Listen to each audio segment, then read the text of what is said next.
Servus Leute, was geht ab? Willkommen zu einem weiteren Held-Modus-Guide. Heute machen wir den Boxclub mit dem Team, das wir schon alle kennen, nur dass das jetzt endlich mal wieder funktionieren kann. Ich benutze das Team jetzt schon eine Weile, habe aber nicht die Zeit gehabt, das Team mal wieder vorzustellen. Ihr könnt hier bei dem Team alles benutzen, was ihr wollt, außer den starken Körper. Der starke Körper wird leider nicht funktionieren, weil Dots hier nicht funktionieren. Dafür werde ich mir vielleicht nochmal überlegen, noch ein Team zu bauen, damit man auch die universellen farmen kann. Ist sehr, sehr wichtig, meiner Meinung nach. Aber momentan würde ich das Team wieder komplett empfehlen und ich zeige euch einmal ganz genau, wie es funktioniert. Weil das Problem bei Heldenmodus war ja, dass der Boss ja mehr HP hat und ich glaube, der Mini-Boss müsste auch, also allgemein haben alle mehr HP und mit den Einstellungen kann man auch weniger farmen dann dadurch, weil die Stats sich alle verändern und deswegen hat es halt nicht mehr so gut funktioniert. Jetzt habe ich es aber so umgestellt, vor allem dank den Spezialisierungen, dass das Team jetzt auch wieder reibungslos funktioniert. Also man kann jetzt auch mit den ganz normalen Dots genug Schaden machen, um den Boss zu legen. Man sieht hier 6 Dots und bumm. Wir machen auf jeden Fall auch deutlich mehr Schaden. Man hat jetzt die Schadenszahlen vom Schaden pro Runde nicht gesehen. Aber die Schaden pro Runde Zahlen sind erhöht. Und ich zeige euch auch, warum das so ist. Oh, das können wir mal kurz... Schade. Naja. So, das liegt unter anderem an den zwei hier wieder. Die haben ja das Problem gehabt, dass sie ja den Boss nicht gelegt hatten. Jetzt gibt es bei der Spezialisierung einen Skill, der uns dazu bringt, mehr Schaden mit pro Runde zu machen. Und zwar mit tödlich. Die Wirkung von Schaden pro Runde, die du anwendest, wird um 10% erhöht. Das ist so krass gut, dass man das auf jeden Fall definitiv merkt in dem Dungeon Run. Ich meine, beim Kapitän bringt das nichts. Ich habe es zwar auch getestet gehabt, also ich hatte erst den Kapitän genommen und dann die Ratte, aber das Ding ist, die Dots, die ja auf den Boss kommen, kommen ja von der Ninratte.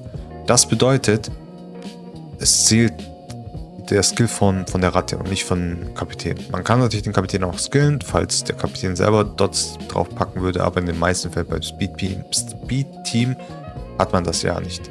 So, da könnt ihr auch hier wieder schön 5 Genauigkeit reinpacken. Von Debuff betroffene Gegner fügen dir 5% weniger Schaden zu. Ist jetzt nicht wichtig, aber kann man mit rein skillen. Dann die Effektgenauigkeit von Einzelaktivskills wird um 10% erhöht.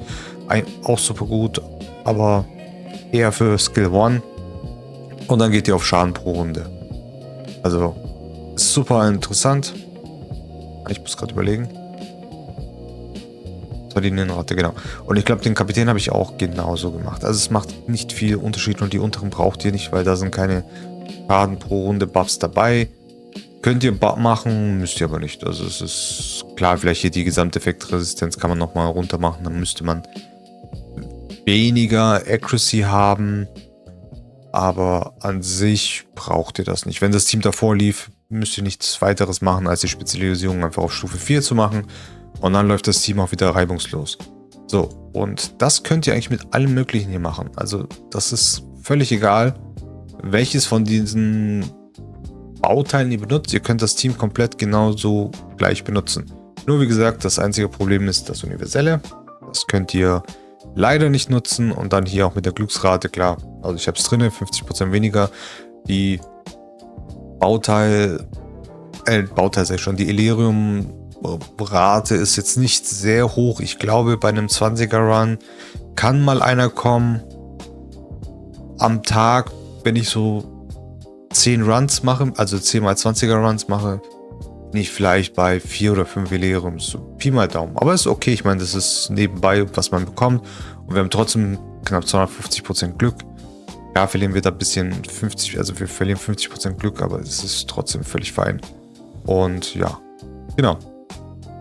Ansonsten Bauteile haben sich nicht geändert, also falls ihr die Bauteile jetzt nicht wisst, klar, wichtig auf jeden Fall, dass ihr auf Streifschuss geht, weil das Team damit aufgebaut ist, weil ihr braucht ja für den Boss, braucht ihr ja immer noch 4 Buffs, damit der Streifschuss von der Passiven nicht hittet vom Boss.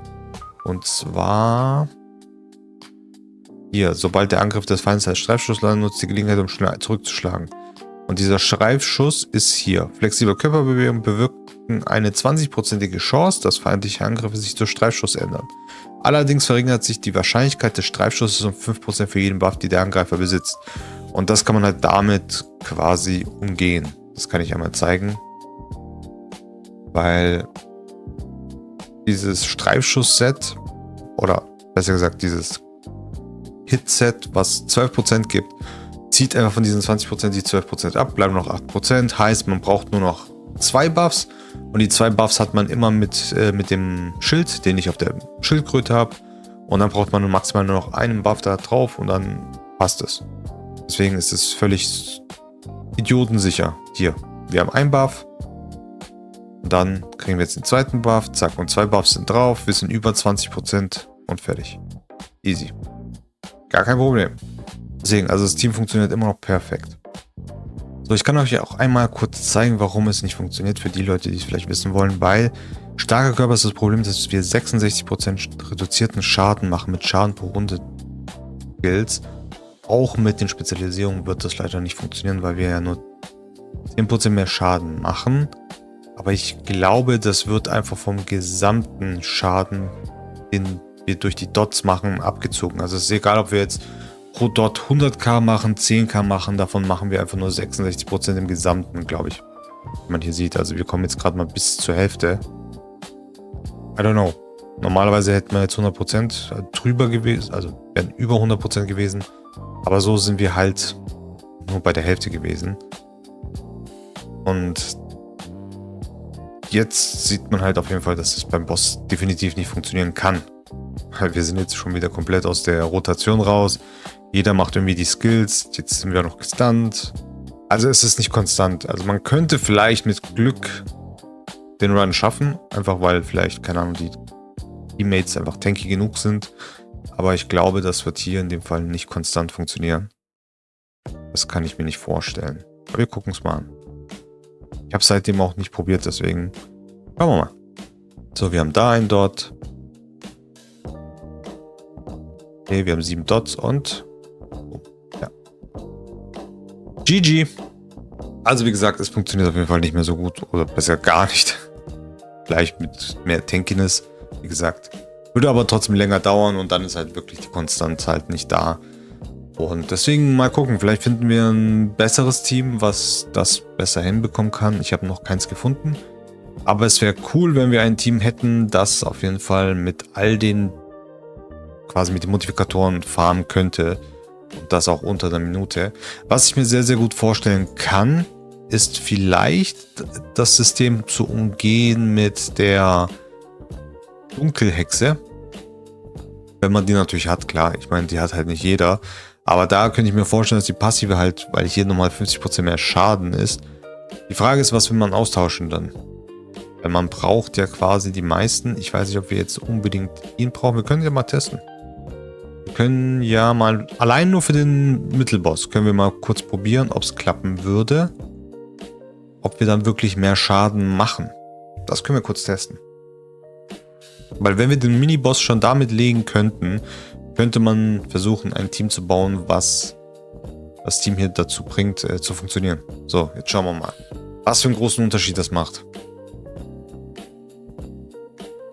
Und ja, also, man sieht, wir machen anstatt 50% machen wir knapp 60%, 65%.